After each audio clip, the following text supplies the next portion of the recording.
手機無啦啦突然間壞咗，客人一定係好心急，即刻上網揾下邊度有得整。見人哋話專業維修大師傅即場維修，梗係嗱即刻衝過去救返部機先啦。師傅係有技術，不過 ROG6唔係咁整法嘅。從 ROG6開始 ，ROG7、8、9全部都係採用呢種好似三文治3層主板貼合嘅設計。呢位師傅見到部機唔開機，判定係 CPU 虛焊問題，直接就用熱風槍吹粒 CPU， 結果只有一種，就係塊板報廢。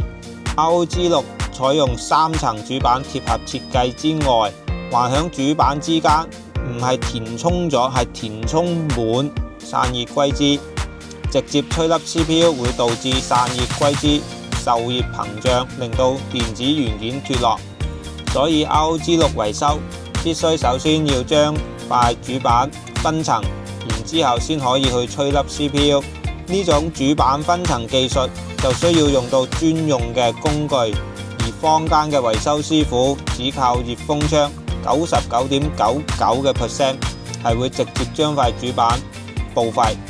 機主原本係想要舊資料，揾師傅整完唔得之後先揾到嚟我呢度，我都冇辦法㗎。塊板報廢就係報廢咗，只能換一塊板救返部機有得用下。